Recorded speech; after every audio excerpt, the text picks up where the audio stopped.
"Step back from the line," Agent Rick Donovan barked, his latex gloves snapping tight around thick fingers as he sized up the man in front of him like prey. The TSA checkpoint at Ronald Reagan Washington National Airport buzzed with typical Tuesday morning chaos. But what happened next in Security Lane 7 would explode across every news channel, social platform, and congressional hearing room in America within hours. Commander Damon Wright stood calm, patient, unaware that in less than 2 hours he would watch this same agent get fired live on CNN by NASA's director herself, stripped of his badge and escorted out while cameras rolled and millions watched justice unfold in real time.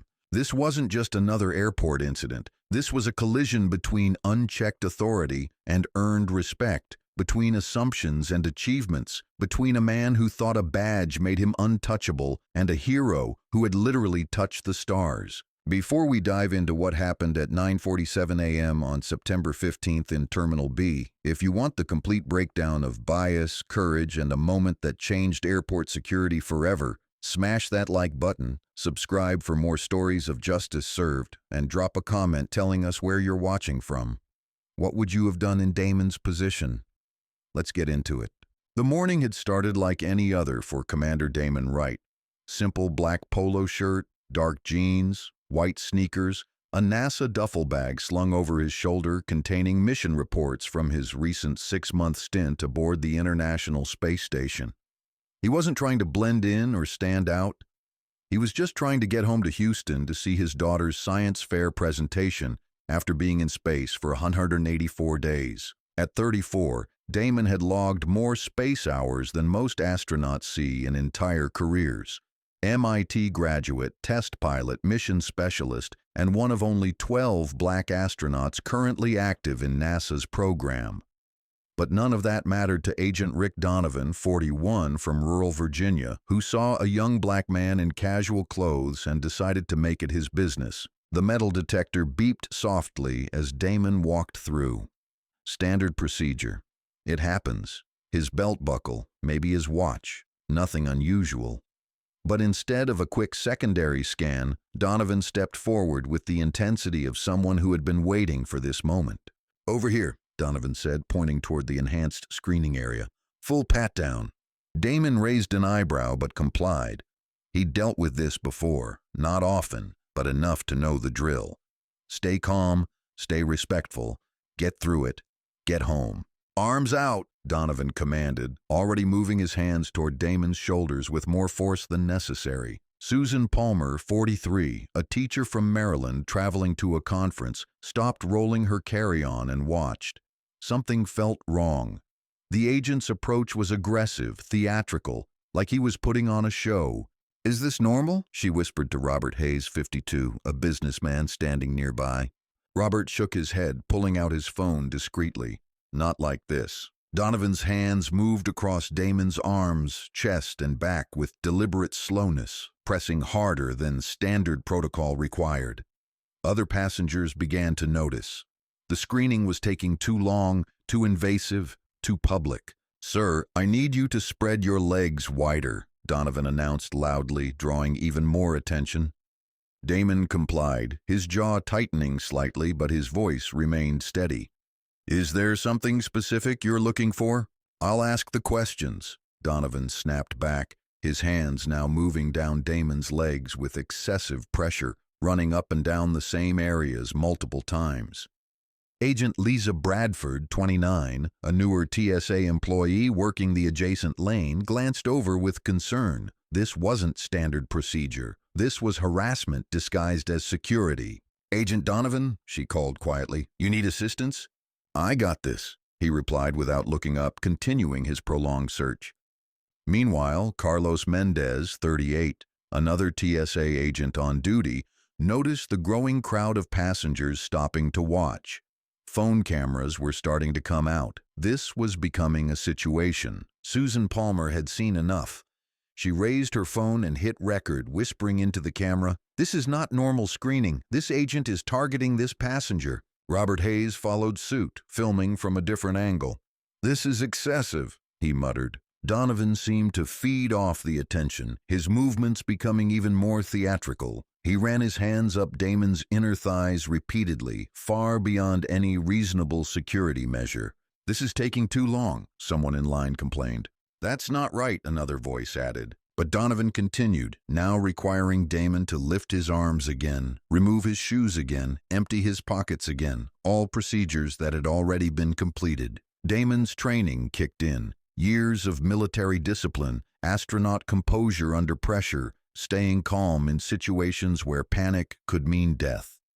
"Agent, I've complied with every request. What specifically are you looking for?"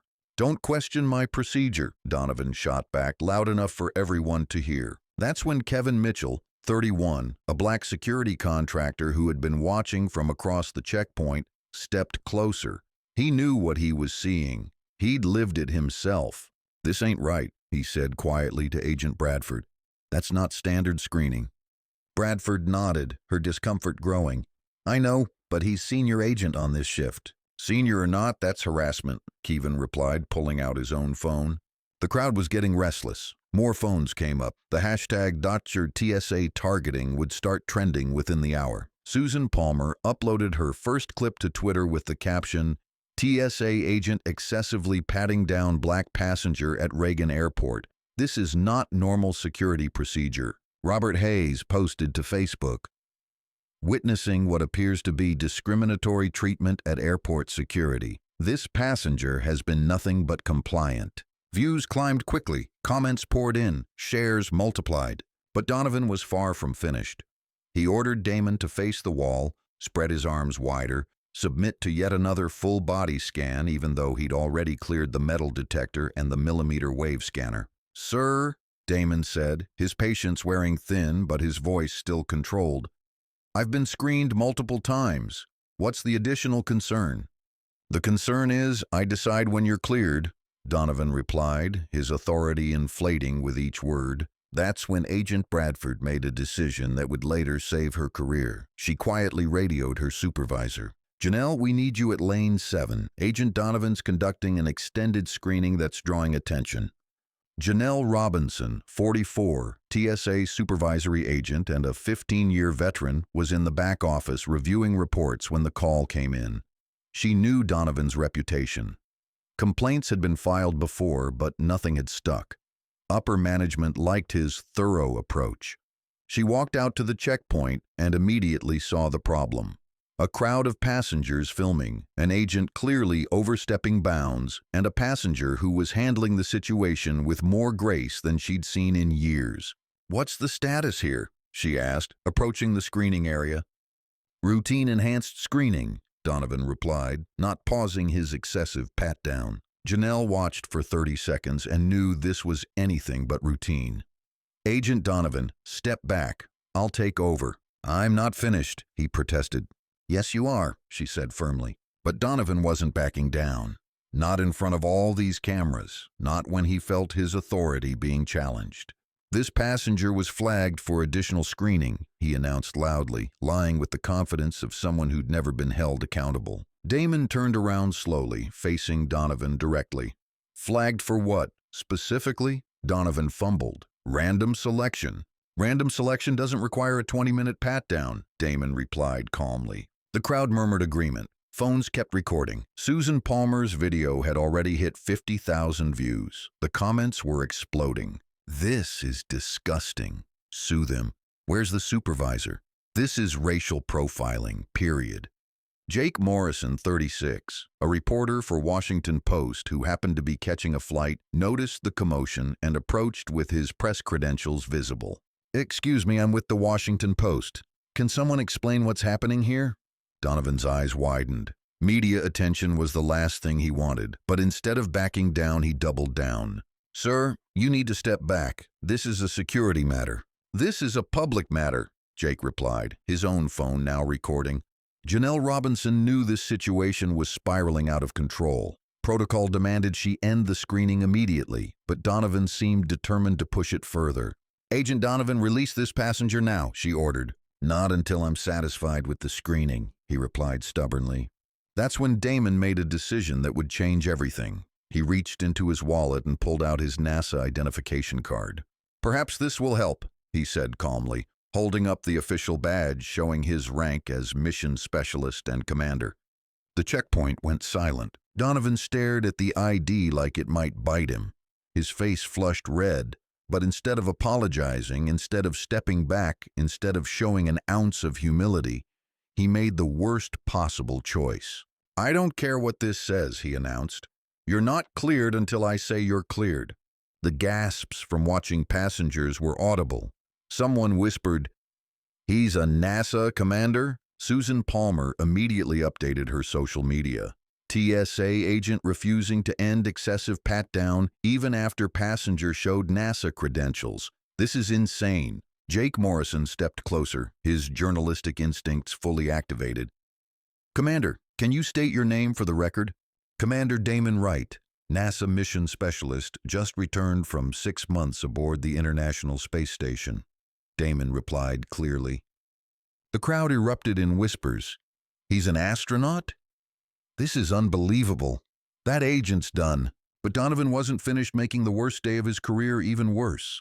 Instead of apologizing, instead of backing down, he made one final catastrophic decision. "I don't care if you're the president," he said loudly. "You're suspicious, and I'm going to screen you until I'm satisfied." Janelle Robinson had heard enough. She grabbed her radio and made the call that would end Donovan's career within hours. "Control, this is Janelle at Checkpoint B. I need immediate supervisor response. Agent misconduct in progress. Media present. Situation critical." The response came immediately. "Copy that. Director Caldwell's office has been notified. Stand by." Director Helen Caldwell, NASA's director, the most powerful woman in American space exploration, and she was about to find out that one of her astronauts, one of her heroes, was being humiliated by a power-drunk TSA agent while cameras rolled. Damon remained calm, but his eyes had changed. The patience was still there, but behind it was something harder, something that came from years of training, years of being told he didn't belong, years of proving himself over and over again. "Agent," he said quietly, "you're making a mistake." Donovan laughed. "Yeah? What are you going to do about it?" That question would be answered within the hour, broadcast live on national television, with consequences that would echo through every airport in America. The checkpoint had essentially stopped functioning. Passengers were missing flights to watch. TSA agents from other lanes were staring. Security supervisors were being called from throughout the airport. And somewhere in Washington, D.C., Director Helen Caldwell was getting a phone call that would make her cancel every meeting for the rest of the day. 24 hours earlier, Commander Damon Wright had been floating 254 miles above Earth, watching the sun rise over the Pacific Ocean for the 2,944th time during his mission aboard the International Space Station. He was scheduled to return to Houston for a brief debrief before taking his first real leave in 8 months. His 7-year-old daughter Zara had been counting down the days until his return, excited to show him her science fair project about space exploration. The irony wasn't lost on him now, standing in a TSA checkpoint being treated like a criminal, that just yesterday he had been representing the absolute pinnacle of American achievement and international cooperation. But this wasn't Damon's first encounter with assumptions based on his appearance. The path to becoming a NASA astronaut had been lined with moments like this, though none quite so public, none quite so recorded, and none with consequences that would reach this high. Growing up in Detroit, Damon Wright had always looked up, not just metaphorically, but literally. While other kids played video games, he built model rockets. While they watched cartoons, he watched NASA launches. His mother, Dr. Angela Wright, a chemistry professor at Wayne State University, had instilled in him a love of science. His father, Master Sergeant Jerome Wright, a career Air Force man, had taught him discipline and the value of service. But it was his grandfather, Earl Wright, a Tuskegee airman who had fought for the right to serve his country in World War II, who taught him the most important lesson. Excellence is your response to those who doubt your right to be there. Damon, his grandfather had told him when he was 12 years old, they're going to tell you that you don't belong in a lot of places. Your job isn't to argue with them. Your job is to be so good they can't ignore you. Those words had carried him through the Air Force Academy, where he was one of only 18 black cadets in his class. They sustained him through test pilot school, where he was often the only black face in the room. They propelled him through NASA selection, where he was chosen from over 6,000 applicants to be one of 12 new astronauts. But excellence, Damon had learned, didn't make you immune to prejudice.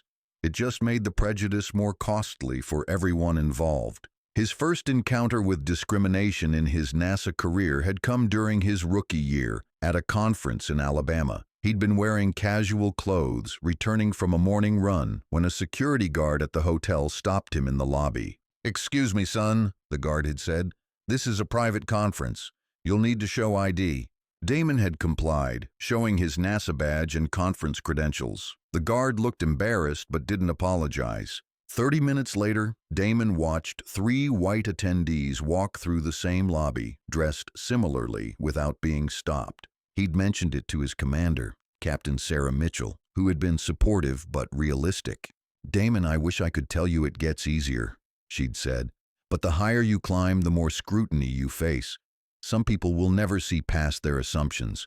Your job is to be so professional, so prepared, so excellent that their assumptions become their problem, not yours."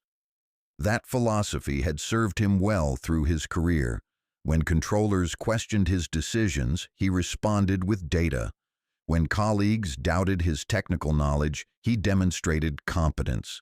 When media questioned his qualifications, he let his mission results speak. But standing in that TSA checkpoint, watching Agent Donovan perform his excessive, humiliating screening while cameras rolled, Damon felt something different. This wasn't about his qualifications being questioned.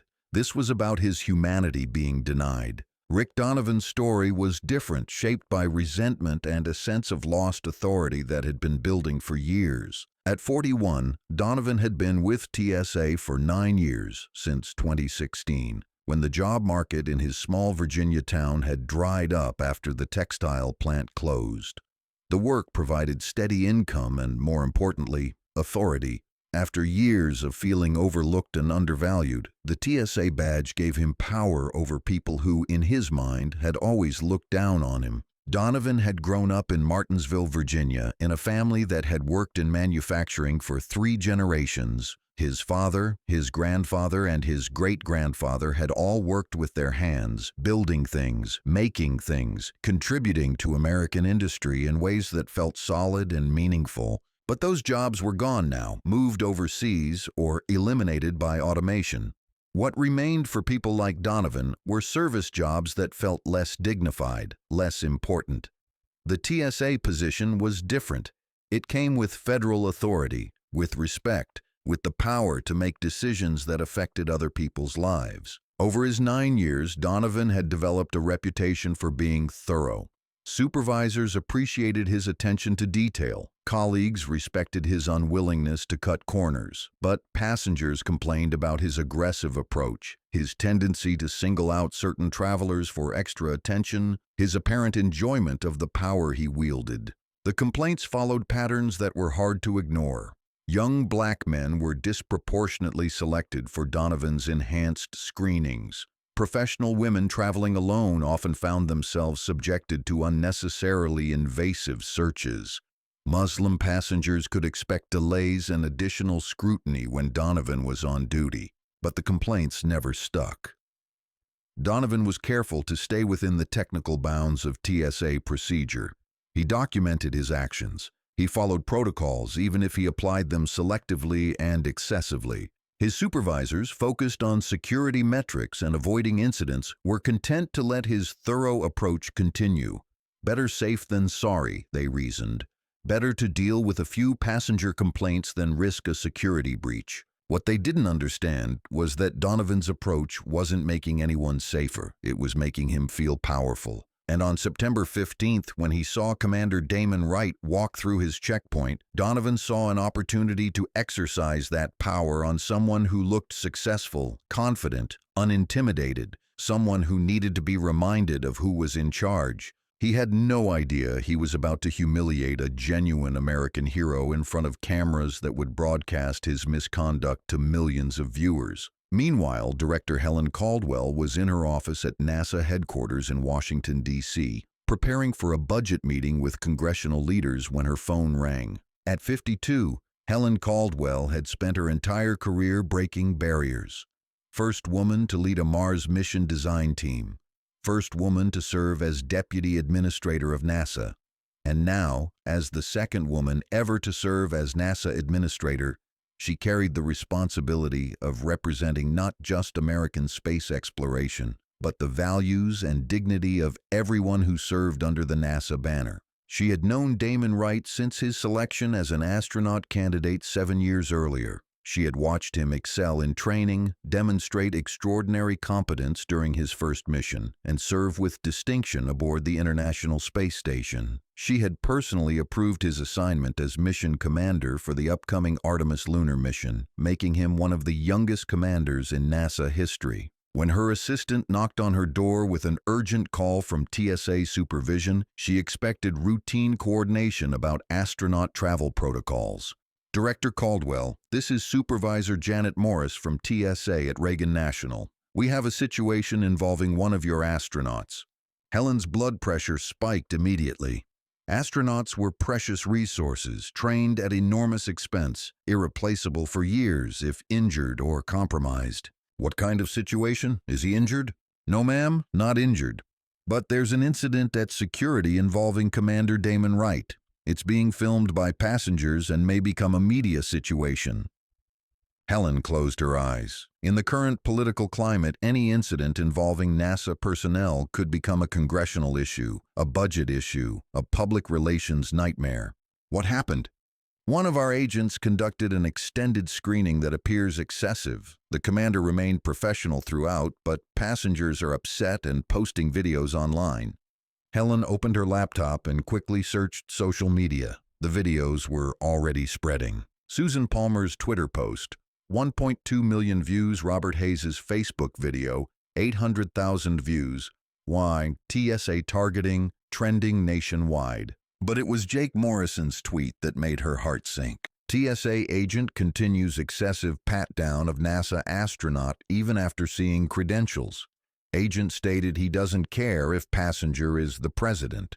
This is disgraceful. Ex-NASA insight. Helen immediately understood the implications. This wasn't just about one astronaut being mistreated. This was about the respect and dignity of NASA, of the space program, of American scientific achievement being trampled by an overzealous security agent. She canceled her meetings, called her communications director, and ordered her driver to take her directly to Reagan National Airport. "Ma'am, your budget meeting with Senator Richardson is in 30 minutes, her assistant reminded her. "Senator Richardson can wait," Helen replied. "One of my astronauts is being humiliated in public, and I'm going to handle it personally." What she didn't know was that her decision to respond personally, to drive across town and confront the situation face-to-face, would turn a bad situation into a defining moment of accountability that would be remembered for years. Back at the checkpoint, the situation continued to deteriorate. Agent Donovan, now aware that he was being recorded by multiple passengers and a professional journalist, seemed to be feeding off the attention rather than backing down. His pat-down had extended to nearly 30 minutes, far beyond any reasonable security requirement. "Sir, I'm going to need you to remove your shirt," he announced. The crowd gasped. This was beyond excessive now. This was abuse. Damon looked at him steadily. "Agent, that's not standard procedure for a metal detector alarm." "I determine what's standard," Donovan replied, his authority complex now in full display. Supervisor Janelle Robinson stepped forward. "Agent Donovan, that's enough. Release this passenger immediately." "Not until I'm satisfied with the screening," he replied, directly defying his supervisor's order. That act of insubordination, witnessed by dozens of passengers and recorded by multiple cameras, would make Donovan's termination inevitable, regardless of the outcome of the screening. Carlos Mendez, the other TSA agent on duty, approached Janelle quietly. "Supervisor, this has gone way too far. We need to shut this down now." Janelle nodded, reaching for her radio again. "Control, I need airport police and TSA management at Checkpoint B immediately. Agent refusing supervisory orders." The response crackled back. "Airport police en route. TSA director's office has been briefed. Stand by for further instructions." Kevin Mitchell, the security contractor who had been watching and recording, stepped closer to the screening area. "This is harassment," he said loudly enough for everyone to hear. "That man's been compliant for 30 minutes. This agent's on a power trip." Other passengers began voicing agreement. "This is ridiculous. Let the man go." "Where's your manager?" But Agent Donovan seemed immune to the pressure, drunk on his authority, convinced that he could weather any storm as long as he claimed security concerns. He had no idea that NASA's director was already in her car, driving across Washington with a communications team preparing a public statement that would end his career before she reached the airport. Damon remained calm through it all, drawing on years of training that had prepared him for far more stressful situations than this. But beneath the surface, his mind was working, calculating, preparing for what he knew was coming. He had spent 6 months in space as a representative of American excellence and international cooperation. He had conducted experiments that would advance human knowledge, performed maintenance that kept a billion-dollar laboratory operational, and served as a role model for young people around the world who dreamed of careers in science and exploration. And now he was being treated like a criminal by a man who had never accomplished anything more significant than following procedure manuals and exercising petty authority over travelers. The irony was profound, but the injustice was infuriating. What Agent Donovan didn't understand was that he wasn't just harassing a passenger. He was attacking everything that NASA represented, everything that American space exploration stood for, everything that Damon Wright had dedicated his life to achieving. And soon, very soon, he would face the consequences of that attack from the most powerful woman in American space exploration, live on national television with the whole world watching. Airport police arrived at Checkpoint B at 10:23 a.m., 36 minutes after Agent Donovan began his excessive screening of Commander Damon Wright. Officer Patricia Collins, a 12-year veteran of airport security, approached the scene expecting routine support for an unruly passenger. What she found instead was a TSA agent openly defying his supervisor while cameras rolled and a crowd of angry passengers demanded justice. "What's the situation?" she asked Supervisor Janelle Robinson. "Agent Donovan has been conducting an extended screening for over 30 minutes, despite multiple orders to release the passenger," Janelle explained, her frustration evident. "The passenger has been completely compliant, shown NASA credentials, and poses no security threat." Officer Collins observed the scene for 30 seconds and immediately recognized the problem. She'd seen enough actual security threats to know this wasn't one. This was an abuse of authority, and it was being broadcast in real time to thousands of viewers. "Agent Donovan," she called out, "step back from the passenger." "This is TSA jurisdiction," Donovan replied without turning around. "I don't take orders from airport police." That statement, captured by Jake Morrison's camera and immediately posted to social media, would become the soundbite that defined Donovan's fall from authority. A federal agent openly defying both his supervisor and airport police while humiliating a NASA astronaut on camera. Susan Palmer had been live streaming for the past 10 minutes, and her viewer count had climbed to over 50,000 people watching in real time. The comments were exploding. "This agent needs to be fired now. Sue TSA for harassment. That astronaut has more patience than I would. This is what systemic bias looks like." Robert Hayes uploaded a new video with the caption, "TSA agent now defying airport police. This is completely out of control." But the moment that would define the entire incident was approaching fast. At 10:27 a.m., a black SUV pulled up to the passenger drop-off zone at Terminal B. Director Helen Caldwell stepped out, followed by her communications director James Park and Deputy Administrator Dr. Michael Torres. Her expression was controlled, professional, but anyone who knew her could see the fury beneath the surface. Helen Caldwell had built her career on precision, excellence, and accountability. She had overseen missions where the smallest error could cost billions of dollars and human lives. She had managed budgets, personnel, and programs with zero tolerance for incompetence or misconduct. And now one of her finest astronauts was being publicly humiliated by a bureaucrat with a badge and a power complex. Her phone had been buzzing continuously during the drive. The videos were going viral. News outlets were picking up the story. Congressional offices were calling for statements. The White House communications team wanted updates. But Helen wasn't focused on the political implications. She was focused on defending the dignity of a man who had risked his life in service to American science and exploration. "Ma'am," James Park said as they walked toward the security checkpoint, "we've prepared several statement options depending on how you want to handle this." "I'm going to handle it by stopping it," Helen replied. "Right now, in person." They approached the checkpoint where a crowd of passengers had gathered, many still filming, others providing commentary for their social media followers. The situation had transformed from a routine screening into a public spectacle. Helen assessed the scene quickly. She could see Damon standing calmly in the screening area, maintaining his composure despite the ongoing harassment. She could see Agent Donovan, red-faced and aggressive, continuing his excessive search. She could see Supervisor Robinson trying to manage a situation that had already spiraled beyond her control. And she could see the cameras, dozens of them, all recording every moment, every word, every decision she was about to make. Perfect. Helen Caldwell hadn't become NASA director by avoiding difficult conversations or backing down from confrontation.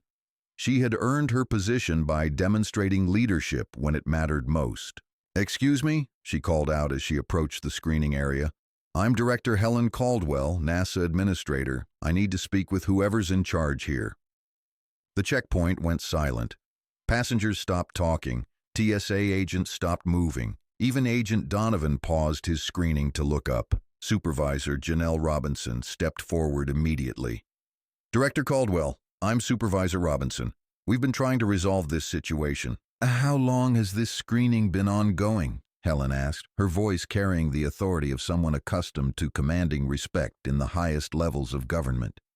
42 minutes, Janelle replied. Helen's jaw tightened.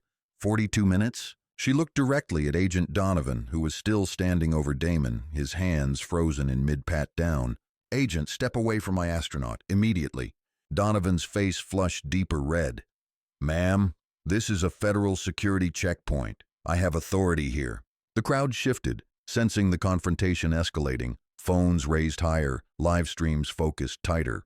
Helen stepped closer, her voice dropping to a level that somehow carried more authority than shouting. "Agent, that man has spent the last 6 months in space representing American excellence to the world. He has undergone more background checks than you'll see in your entire career. He has been trusted with billion-dollar equipment and international scientific cooperation, and you think he's a security threat because of what exactly?" Donovan fumbled for words.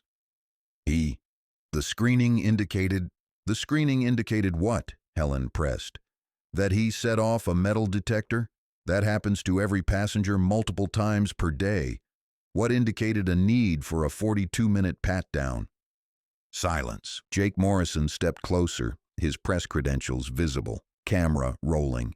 "Director Caldwell, Jake Morrison, Washington Post. Can you comment on what you're witnessing here?" Helen turned toward the camera, and in that moment she made a decision that would be replayed on news channels for weeks. "I'm witnessing a disgraceful abuse of authority against one of America's finest public servants," she said clearly. "Commander Wright has dedicated his life to advancing human knowledge and representing our nation's values in space. To see him treated this way by a federal employee is unacceptable." Agent Donovan's authority complex reached its breaking point. "I don't care who you are or who he is," he announced loudly. This is my checkpoint, and I'll screen who I want, how I want." The crowd gasped. A federal agent openly defying NASA's director on camera in front of dozens of witnesses. Helen stared at him for a long moment, her expression shifting from controlled anger to something colder, more decisive. "What's your name, Agent?" "Rick Donovan, and I don't answer to NASA." "You're right," Helen replied. "You don't answer to NASA, but you're about to answer to a lot of people." She pulled out her phone and made a call that would be heard clearly by everyone in the checkpoint. "This is Director Caldwell. I need you to patch me through to Administrator Martinez at TSA. Yes, I'll hold." The checkpoint was completely silent now, except for the sound of Helen's call connecting. "Administrator Martinez? This is Helen Caldwell at NASA. I'm standing at Reagan National Airport watching one of my astronauts being harassed by your agent Rick Donovan." "Yes," I said, "harassed. For 45 minutes? No, there's no security justification. Yes, it's being recorded. Yes, it's already viral." She paused, listening. "I don't want an investigation next week. I want this stopped right now, and I want this agent removed from duty today. Yes, I understand the implications. Do you understand the implications of having NASA's credibility damaged by your employee's misconduct?" Another pause. "Thank you, I'll expect that immediately." She hung up and looked directly at Agent Donovan. "You have approximately 2 minutes before your supervisor calls and relieves you of duty. I suggest you use that time to step away from Commander Wright and preserve what little dignity you have left." Donovan's face went pale, then red, then pale again.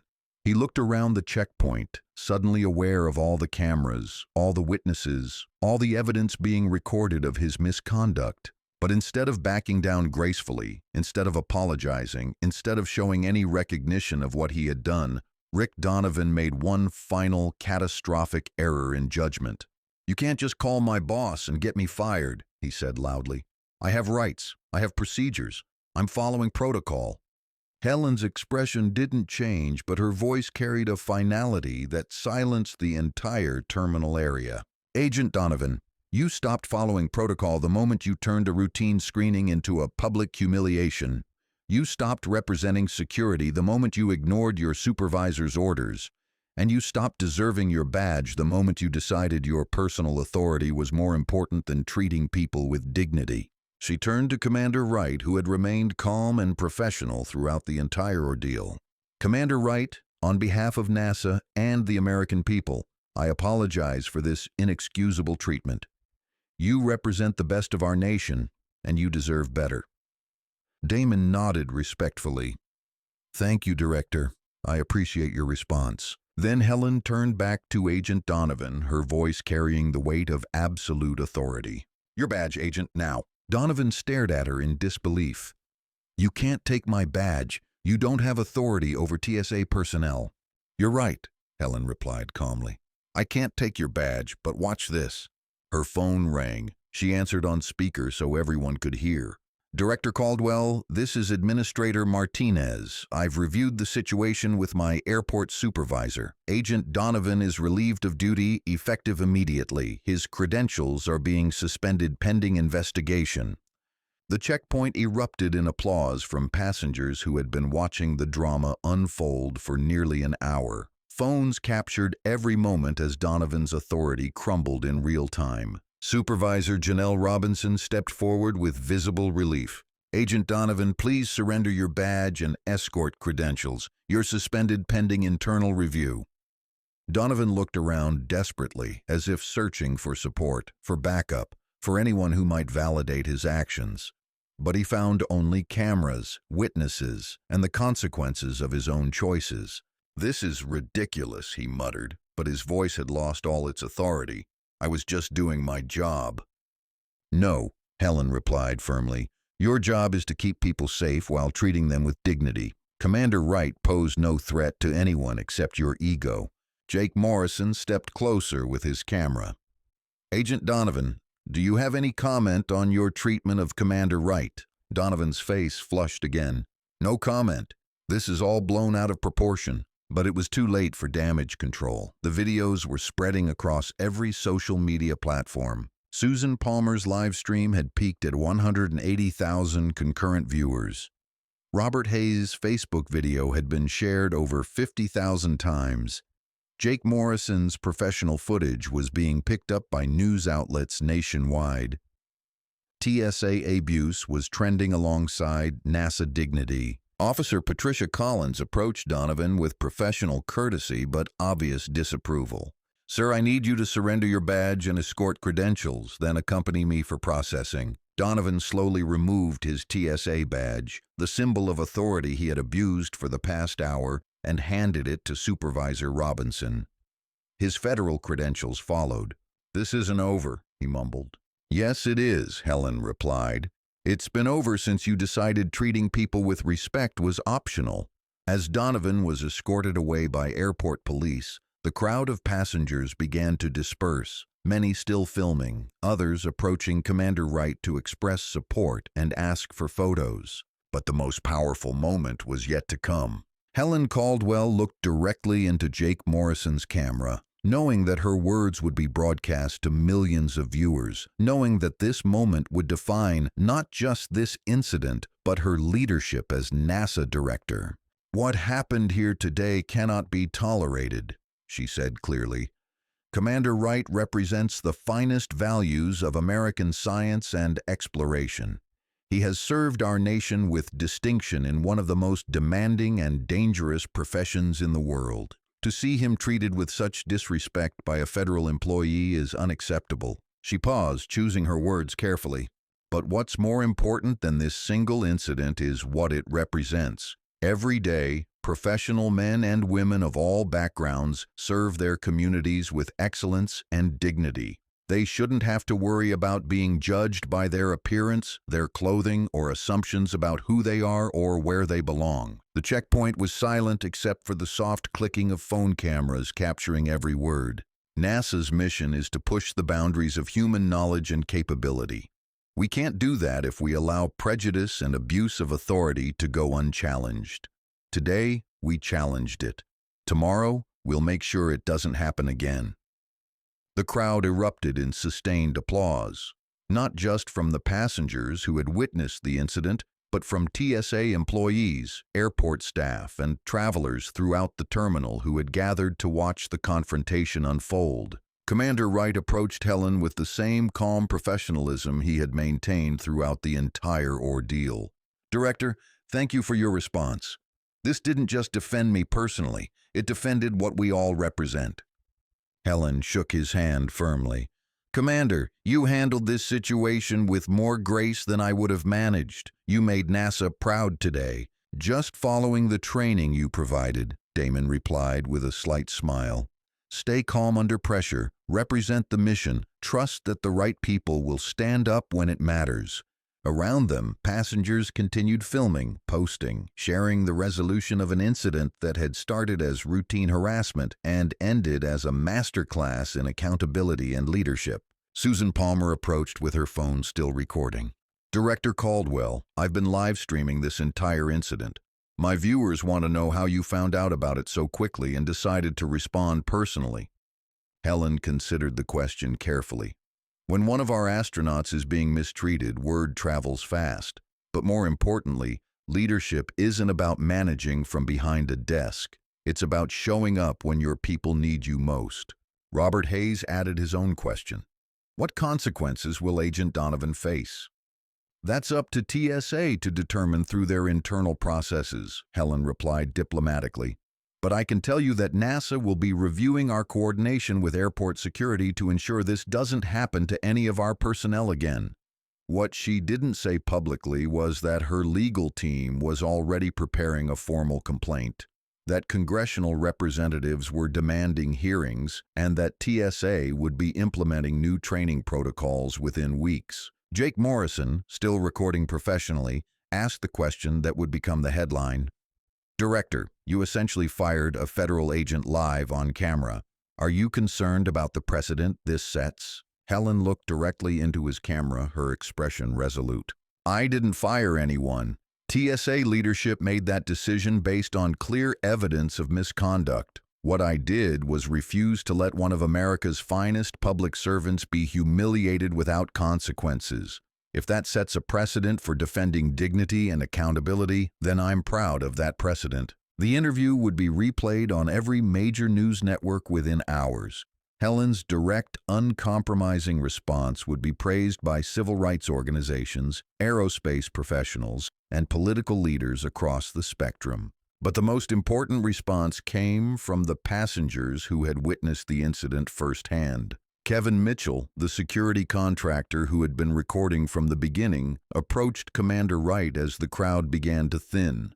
"Man, I just wanted to say thank you for how you handled that. You stayed calm, stayed respectful, even when that agent was completely out of line. My kids are going to see this video, and they're going to see how a real professional handles himself under pressure." An elderly woman who had been waiting in line tapped Damon on the shoulder. "Young man, I watched how you carried yourself today. You made me proud to be an American. That agent was a disgrace, but you represented the best of what our country can be." Similar conversations were happening throughout the terminal as the story spread and more people recognized Commander Wright from the news coverage that was already beginning. But perhaps the most meaningful moment came when Mia Lang, the young trainee flight attendant from Horizon Airlines who had been following the story on social media during her layover, approached with her phone open to the trending hashtags. "Commander Wright, I work for an airline and I've seen how passengers get treated based on assumptions about who they are. What happened to you was wrong, but how you handled it and how Director Caldwell backed you up, that's going to change things. People are going to remember this." She was right. The incident at Reagan National Airport would become a case study in crisis management, leadership accountability, and the power of social media to expose injustice and demand action. But for Damon Wright, the most important consequence was simpler and more personal. His phone had been buzzing with messages throughout the incident. Text from his daughter.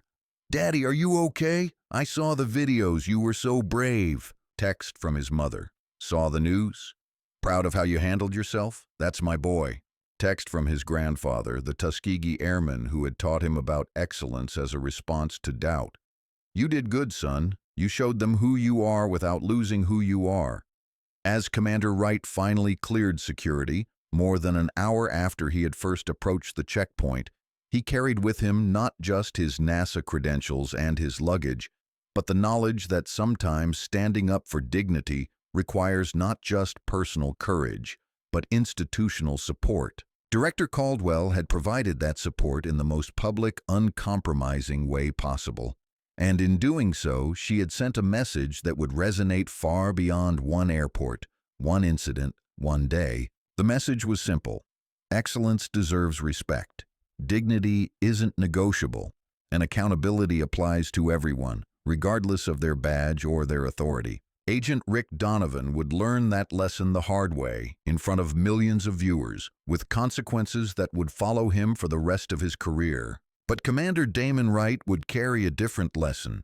When you represent something larger than yourself, someone will eventually stand up for what you represent. Today, that someone was NASA's director. Tomorrow, it would be anyone who watched the videos and decided that dignity wasn't optional, that respect wasn't earned through assumptions, and that authority without accountability was just abuse waiting to be exposed. The video compilation hit CNN's breaking news feed at 11:47 a.m., exactly 1 hour after Director Helen Caldwell had walked into Reagan National Airport to confront Agent Rick Donovan's abuse of authority. The footage, compiled from multiple passenger phones and Jake Morrison's professional recording, told a complete story of misconduct, accountability, and justice served in real time. Wolf Blitzer opened the segment with the gravity reserved for major breaking news.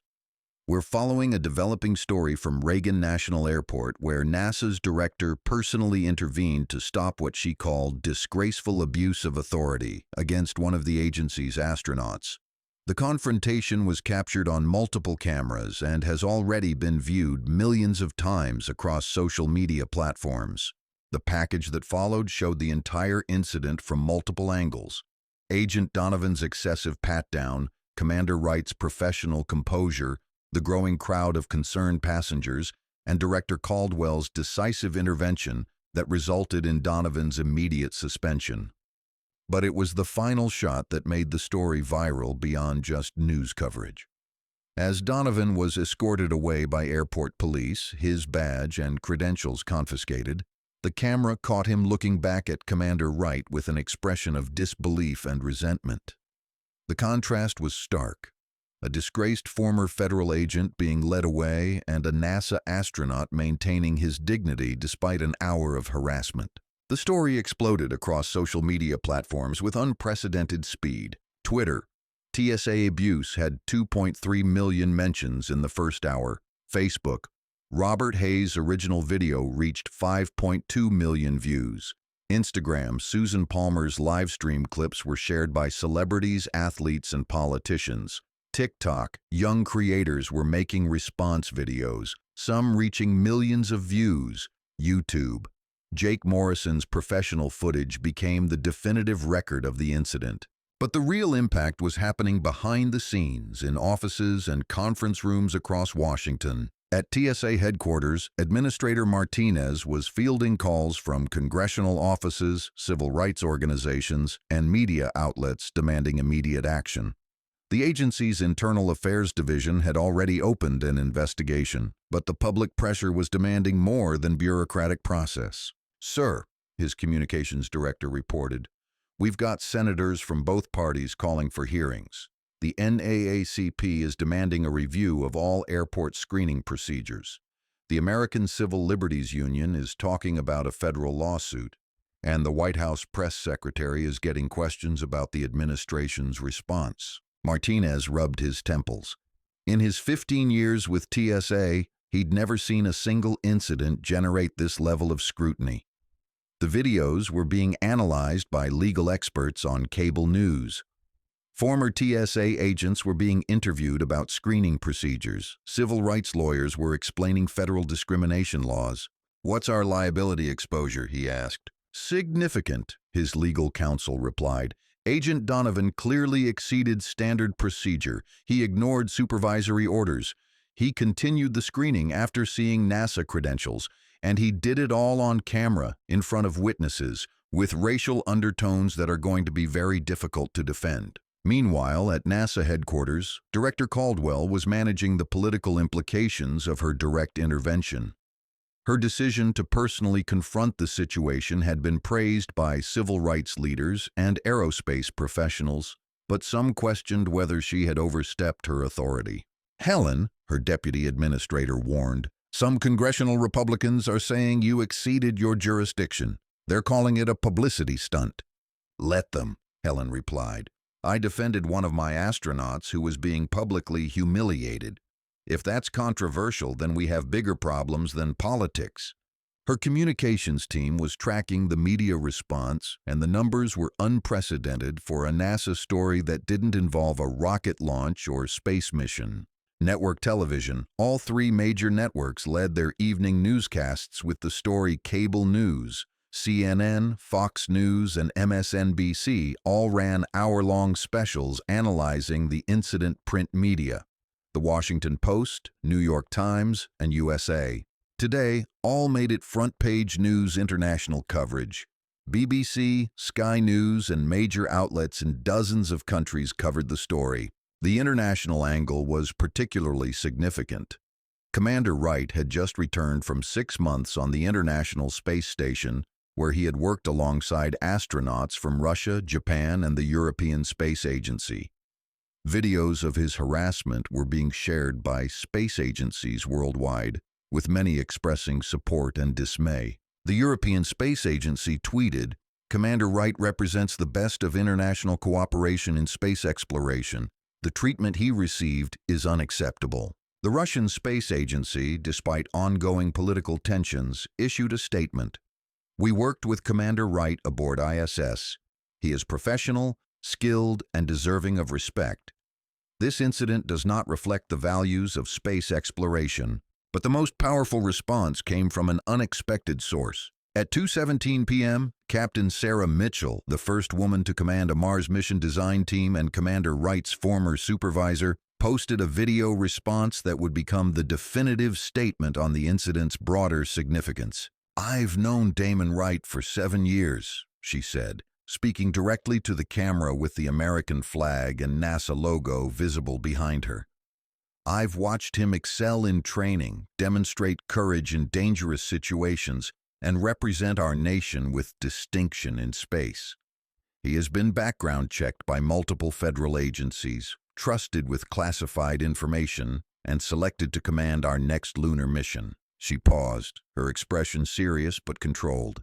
To see him treated as a security threat by Agent Donovan isn't just wrong, it's absurd. But what's more troubling is that this probably isn't the first time something like this has happened. It's just the first time it was recorded and confronted by someone with the authority to stop it immediately.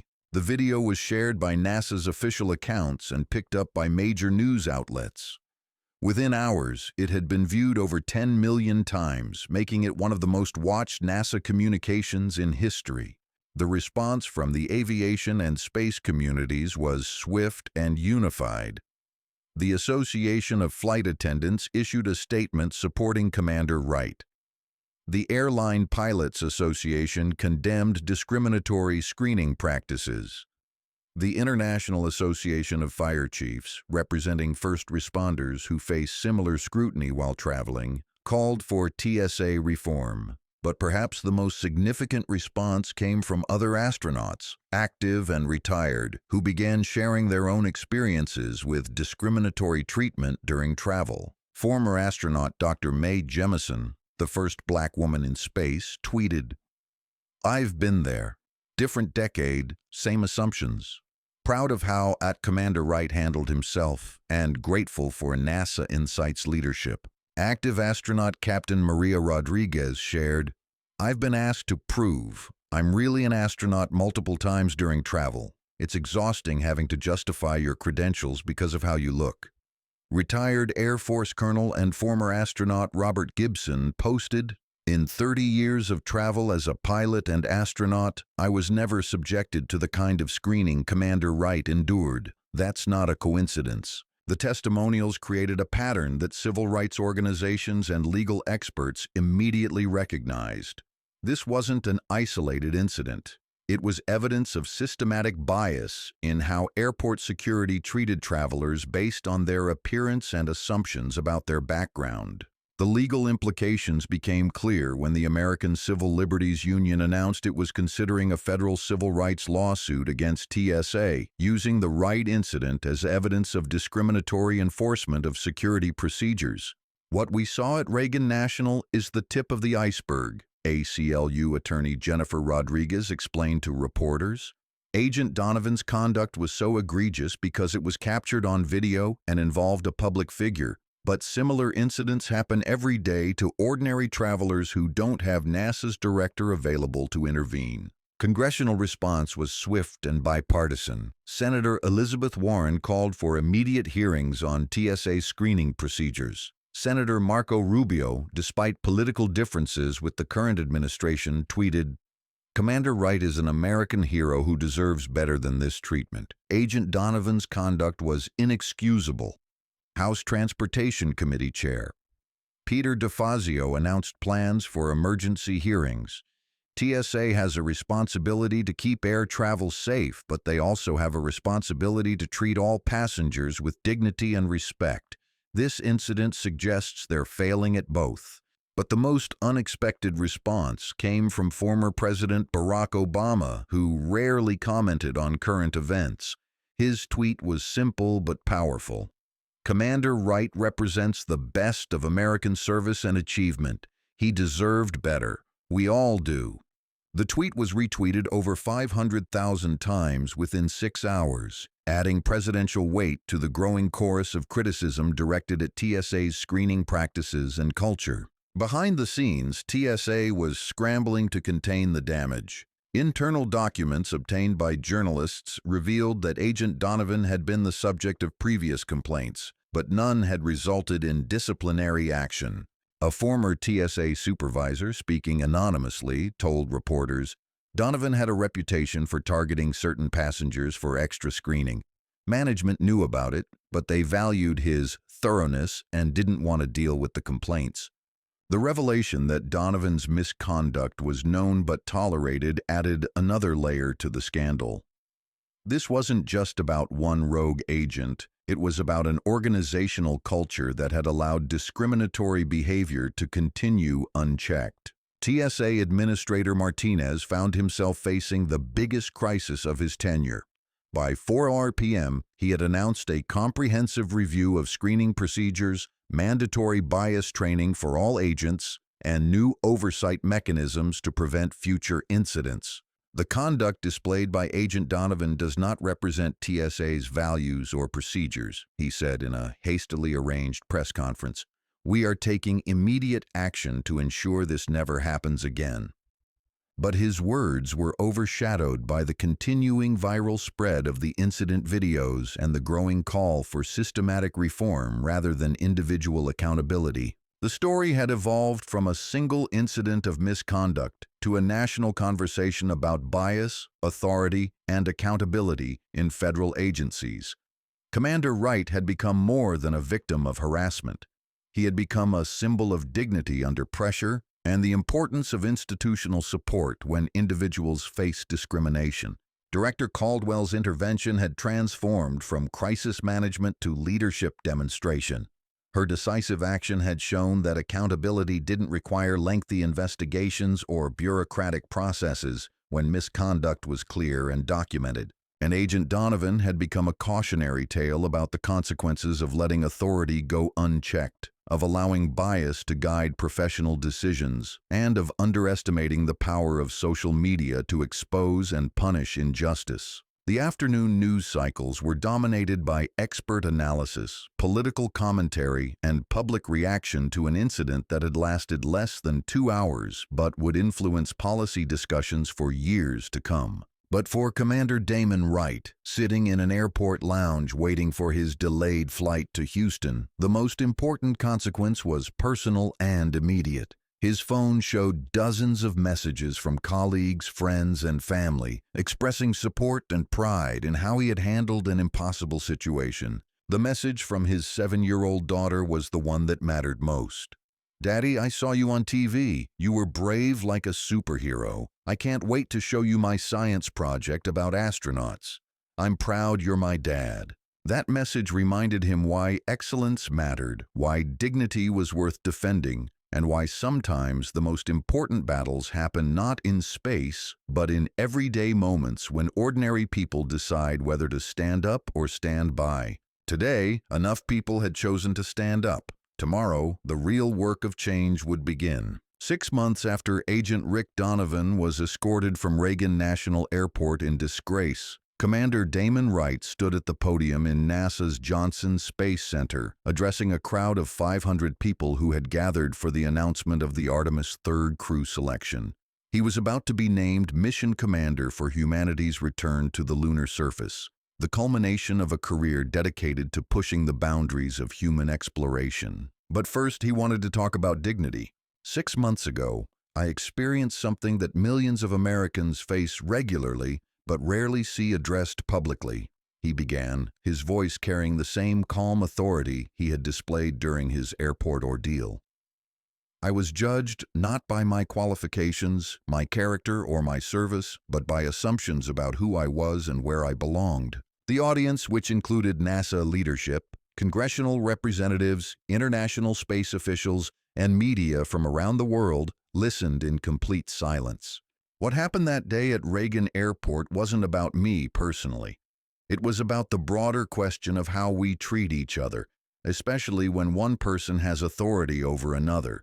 Do we use that authority to serve and protect, or do we use it to assert power and control? Behind him, a large screen displayed the mission patch for Artemis III, a lunar lander approaching the moon's south pole with the inscription "Ad Luna per Aspera," to the moon through hardship. The response to that incident taught me something important about leadership and accountability. When Director Caldwell intervened that day, she wasn't just defending me. She was defending the principle that excellence deserves respect, that service deserves dignity, and that authority without accountability is just abuse waiting to happen. In the front row, Director Helen Caldwell smiled slightly, remembering her own moment of decision 6 months earlier when she chose to drive across Washington to confront injustice personally. The aftermath of the TSA incident had been swift and comprehensive. Agent Donovan's termination had been upheld through multiple appeals processes. TSA had implemented new training programs focusing on bias recognition and de-escalation techniques. Screening procedures had been standardized to reduce subjective decision-making, and a new oversight system had been created to track and investigate complaints of discriminatory treatment. But the changes went far beyond TSA. The incident had sparked a broader conversation about bias in federal agencies, leading to congressional hearings, policy reforms, and cultural shifts that extended throughout government service. Commander Wright continued his address. Today, I'm honored to be named Commander of Artemis III, leading humanity's return to the lunar surface after more than 50 years. But the mission that matters most isn't the one that takes us to the moon. It's the mission that ensures every person on Earth can pursue their dreams without having to prove their right to exist, their right to excel, their right to be treated with basic human dignity. The applause was sustained and heartfelt, coming not just from the aerospace community, but from civil rights leaders, political figures, and ordinary citizens who had followed his story and seen in it something larger than one man's experience. After the ceremony, Wright met privately with a group of young people who had been inspired by his handling of the airport incident. Among them was Marcus Johnson, a 16-year-old from Detroit who had written to NASA after seeing the videos. "Commander Wright," Marcus said, "I wrote you a letter after I saw what happened at the airport. I said I wanted to be an astronaut, but I was worried that people would treat me like that agent treated you. Your response letter said something I'll never forget." Wright smiled, remembering the hundreds of letters he had received from young people around the world. "What did I tell you? You said that the way other people treat you doesn't define your worth or limit your potential. You said that excellence is its own answer to prejudice, but that I shouldn't have to be excellent to deserve respect. You said I should pursue my dreams because the universe is big enough for all of us." The conversation continued for several minutes, with Wright sharing advice about education, perseverance, and the importance of having mentors who believe in your potential regardless of your background. Later that afternoon, Wright received a call from an unexpected source, Supervisor Janelle Robinson, who had tried to stop Agent Donovan's excessive screening that morning at Reagan Airport. "Commander Wright, I wanted to update you on some changes we've made at TSA because of what happened that day," she said. "I appreciate the call, Supervisor Robinson. What kind of changes?" "We've implemented mandatory bias training for all agents. We've created anonymous reporting systems for passengers who feel they've been treated unfairly, and we've established direct communication protocols with agencies like NASA so that any screening concerns involving federal employees can be resolved quickly." Wright nodded, though she couldn't see him through the phone. "Those sound like positive steps. More importantly," Robinson continued, "we've changed the culture. Agents know that excessive screening will be investigated immediately. Supervisors know that ignoring complaints won't be tolerated, and passengers know they have recourse when they're treated unfairly." She paused, then added something more personal. "Commander, I want to apologize for not stopping that situation sooner. I knew it was wrong, but I hesitated to challenge a senior agent. Your dignity under pressure and Director Caldwell's response taught me that leadership means acting when action is needed, not waiting for permission to do the right thing." The conversation was emblematic of the broader changes that had occurred since the incident. Individual accountability had been established, but systemic reform had also taken root. TSA data from the 6 months following the Wright incident showed a 47% reduction in complaints about discriminatory screening. More significantly, passenger satisfaction surveys indicated increased confidence in fair treatment across all demographic groups. The changes had cost Agent Donovan more than his job. His attempts to find employment in other federal agencies had been unsuccessful due to the high-profile nature of his termination. His appeals through union processes had been denied. His attempts to portray himself as a victim of political pressure had been rejected by investigators who reviewed the extensive video evidence of his misconduct. In a final interview with a local Virginia newspaper, Donovan had shown little recognition of his errors. "I was just doing my job. The passenger was suspicious, and I was being thorough. The whole thing got blown out of proportion because of politics and social media."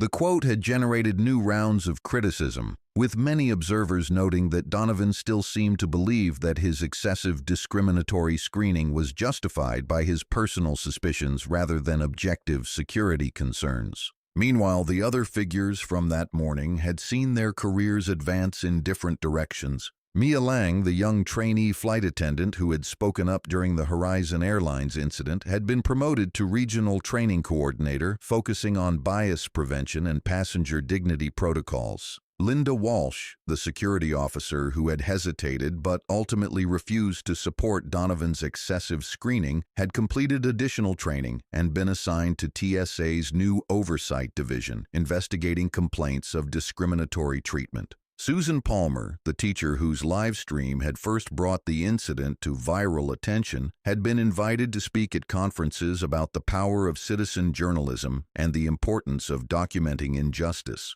Jake Morrison, the Washington Post reporter who had provided professional coverage of the confrontation, had won a Pulitzer Prize for his investigation into systematic bias in federal security agencies, sparked by his reporting on the Wright incident. But perhaps the most significant long-term impact was cultural rather than procedural. The incident had become a case study in business schools, law schools, and public administration programs. Students analyzed Director Caldwell's crisis management, Wright's composure under pressure, and the role of social media in forcing accountability. The videos were used in bias training programs across multiple federal agencies. The phrase "Commander Wright moment" had entered the lexicon to describe situations where dignity and professionalism triumph over abuse of authority. Civil rights organizations reported increased willingness by victims of discrimination to document and report their experiences, inspired by the swift accountability that had followed Wright's public harassment. Most importantly, the incident had demonstrated that change was possible when individual courage met institutional support and public attention. On the 6-month anniversary of the incident, Director Caldwell published an op-ed in the Washington Post reflecting on the lessons learned. "The morning I drove to Reagan National Airport to confront Agent Donovan's harassment of Commander Wright, I wasn't thinking about policy implications or political consequences. I was thinking about defending one of my people who was being treated unfairly. But the response to that incident taught me something important about leadership in the modern era. Individual actions, especially when recorded and shared, can create pressure for systematic change faster than traditional bureaucratic processes." The videos of that confrontation have been viewed by millions of people around the world. They sparked conversations about bias, authority, and accountability that continue today. They led to policy changes that will protect travelers for years to come. Most importantly, they demonstrated that dignity is not negotiable, that excellence deserves respect, and that accountability can happen immediately when misconduct is clear and documented. She concluded, "6 months ago, Agent Donovan thought his badge gave him the right to humiliate a passenger based on personal assumptions. Today, Commander Wright is preparing to lead humanity's return to the moon. That contrast tells you everything you need to know about the difference between earned authority and abused power." The op-ed was shared widely and praised for its clarity about the relationship between individual accountability and institutional change. As Commander Wright prepared for his lunar mission training, he reflected on the unexpected journey from airport harassment to national symbol of dignity under pressure. The incident had been unpleasant, embarrassing, and infuriating, but it had also demonstrated something important about American society in the social media age. Injustice could be exposed instantly, accountability could be demanded immediately, and change could happen faster than traditional bureaucratic timelines allowed. More personally, it had shown him the importance of institutional support. Director Caldwell's intervention had been crucial not just in stopping the harassment, but in sending a message that NASA valued its people and would defend their dignity when necessary. On the day before departing for advanced lunar training, Wright received one final letter that captured the broader significance of the incident. It came from Earl Wright, his grandfather, the Tuskegee airman who had taught him about excellence as a response to doubt. "Damon," the letter read, "I watched the videos of what happened at that airport, and I saw something that made me proud. Not just how you handled yourself, though that was perfect. Not just how that NASA lady backed you up, though that was right. What made me proud was watching people stand up. Passengers with their cameras, that reporter asking questions, that supervisor trying to stop it, even that TSA lady who eventually did the right thing. When I was flying missions in World War II, we had to fight for the right to fight for our country. When your father was serving in Vietnam, he had to prove himself over and over. When you became an astronaut, you had to be twice as good to get half the recognition. But what I saw in those videos was different. I saw regular people, all colors, all backgrounds, deciding that what was happening to you was wrong and they weren't going to let it continue. That's what change looks like. Not just the excellent person proving themselves, but ordinary people deciding that excellence deserves respect and dignity isn't optional. You're going to the moon, son, but the mission that mattered most happened right here on Earth, in an airport, when people chose to stand up instead of stand by."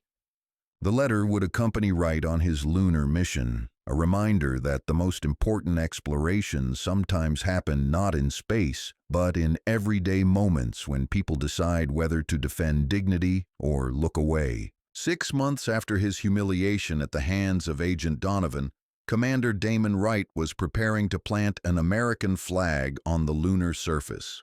But he knew that the flag he had really planted was the one that stood for accountability, dignity, and the power of people to demand justice when they see injustice. Agent Donovan had lost his badge, his career, and his authority. Commander Wright had kept his dignity, his mission, and his faith in the possibility of change. That contrast would be remembered long after the moon landing, long after the congressional hearings, long after the viral videos had been archived. It would be remembered because it proved something important about America in the social media age. Authority without accountability is temporary, but dignity defended publicly can change institutions permanently. The TSA checkpoint at Reagan National Airport now operates under new procedures with new training and with new oversight. Agent positions are filled by people who understand that their authority exists to serve the public, not to satisfy personal prejudices or power complexes. Commander Wright's lunar mission patch includes a small symbol that most people don't notice, a simple representation of scales representing justice. When he plants the American flag on the moon's surface, that symbol will go with him, a reminder that the values worth representing in space are the same ones worth defending on Earth. The incident that began with an abuse of authority ended with accountability served and dignity restored. In an era when justice often seems delayed or denied, the swift consequences faced by Agent Donovan demonstrated that sometimes, when misconduct is clear and public pressure is focused, change can happen as fast as a viral video can spread.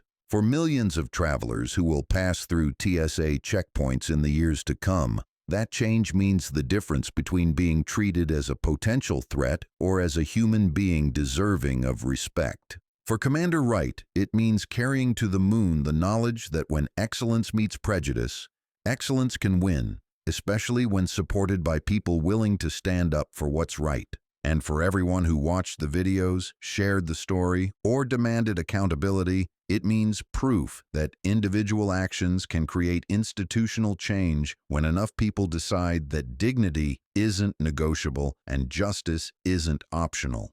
The mission to the moon will last 2 weeks. The mission for dignity and accountability that began in a TSA checkpoint will last as long as people remember that authority is earned, respect is deserved, and excellence speaks louder than assumptions. Agent Donovan learned that lesson too late to save his career. Commander Wright carried it with him to the stars.